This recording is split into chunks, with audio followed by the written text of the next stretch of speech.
Welcome to MojoPlays, and today we're looking at 10 times Pokémon infiltrated other games. For this list, we'll be going over our favorite appearances and references to Pokémon seen in other titles.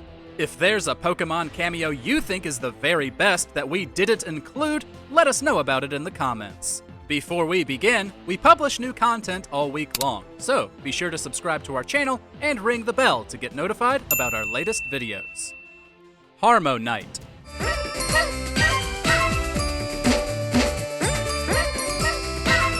Game Freak is best known for developing the Pokémon series, but it has created some other standout games in between releases. The 3DS's Morrowind is a rhythm platformer that follows Tempo, a young boy who must save his kingdom from aliens called the Noizoids. Game Freak correctly assumed we'd want to play stages set to Pokémon music, and so implemented 5 bonus levels unlocked after beating the story. They're just as fun to play through as the other levels, if not more so. Set to songs like the Champion Battle, Gym theme, and Bicycle theme, and with plenty of Pokémon imagery, it was a delightful surprise to fans. The Legend of Zelda: Ocarina of Time, and Majora's Mask. Ocarina of Time features 2 trading side quests. The one for young Link involves selling various masks to NPCs, the first of which is called the Keaton Mask. The mask's resemblance to Pikachu is uncanny, but Nintendo went a couple of steps further to make it obvious. When Link wears it, most NPCs will refer to the Keaton character as being popular with kids. Zelda actually calls it a mouse, or, in the German version, a pocket monster. It appeared again in Majora's Mask, only this time being based on an actual creature. Link can meet a Keaton, whose multiple tails make it resemble a kitsune from Japanese folklore. This just so happens to be the same creature for which the Pokémon Ninetales was inspired by.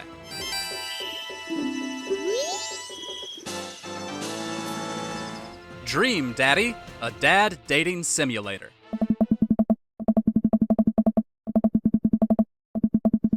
If you're a dating sim fan and haven't checked out Dream Daddy, you might want to get on that.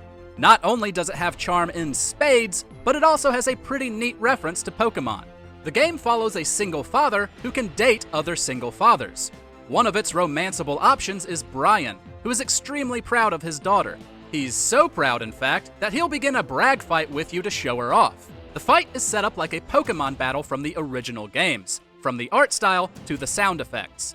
It's a loving recreation, and a funny one at that, as successfully choosing what to brag about will cause Brian to lose HP. Paper Mario: The Thousand-Year Door.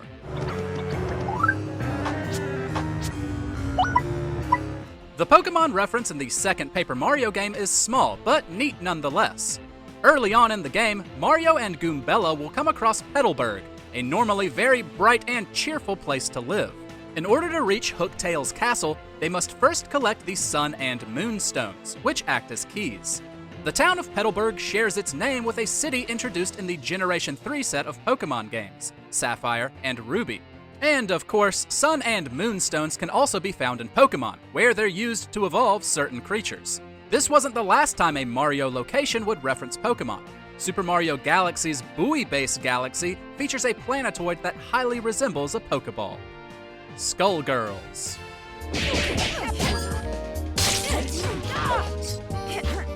Skullgirls is packed with various pop culture references, including some pretty cool Pokémon ones. Most of them have to do with voice lines, such as the announcer shouting it's super effective whenever you beat an opponent without taking damage. Trust us when we say that never gets old. The character Peacock makes several references to the anime. When squaring off against Philia, she'll say a wild schoolgirl appears. And when she uses her jumping heavy kick, she'll sometimes yell, "I choose you." Additionally, the character Double, who uses shape-shifting to fight her opponents, has an alternate costume that makes her look like a demonic Ditto. The Simpsons game. Trevor! Go! Lucy!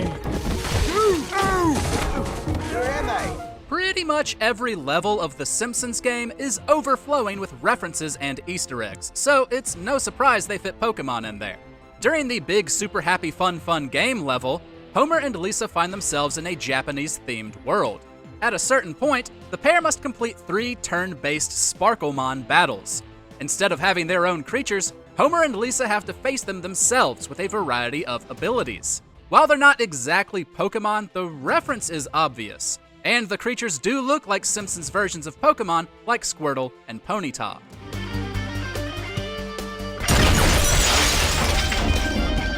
Smooth move, Ratatulax! Ah! Super Mario Maker.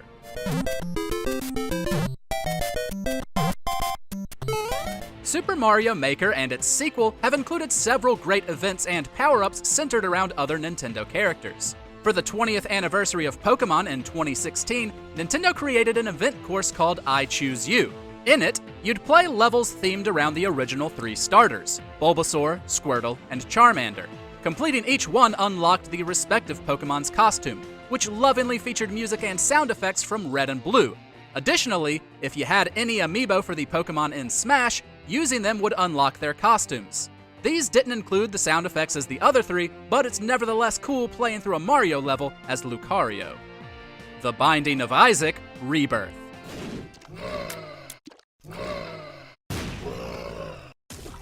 The Binding of Isaac is an incredibly dark, twisted game. We're grateful no actual Pokémon appear in it, as we hate to think about what evil would befall the adorable creatures. However, in Rebirth, there are several items inspired by the Pokémon series. The Poké-Go item, which looks like a smartphone, can sometimes spawn a friendly enemy to fight alongside you. The Friendly Ball, a clear play on Pokéball, can catch any non-boss enemy so you can summon it later. Then there's Missing No, based on the famous Pokémon Red and Blue glitch. It randomizes all passive items and attributes whenever you gain them, as well as when you start a new floor. Animal Crossing Pocket Camp.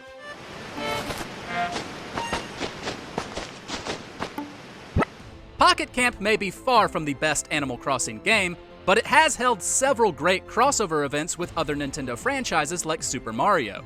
In 2018, the mobile game held the Pokeball Scavenger Hunt event, where users could craft clothes and different pieces of furniture by collecting enough Pokeballs and leaf tickets. Surprisingly, the clothes were themed around Eevee instead of Pikachu, which is who we would have guessed. But the furniture was all Pokeball themed.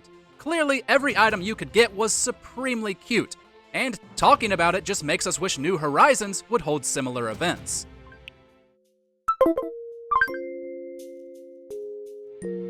The Elder Scrolls III: Morrowind.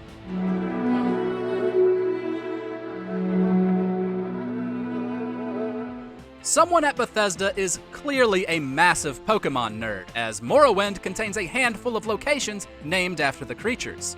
And I'd like to preemptively apologize for butchering all these pronunciations. In Illunabi, you'll find Marowak's spine. In the Urshulaku burial caverns, you'll find the Kakuna burial. And in Arcthand, you'll find Weeping Bell Hall. However, the coolest Pokémon Easter egg concerns a deceased character named Peke-Uchu. Players can find his skeleton in a tower in Mudan Grotto. A letter next to him reveals he accidentally drank poison instead of potion following an encounter with a Dwemer Centurion. Well, at least Pikachu never has to worry about drinking the wrong thing.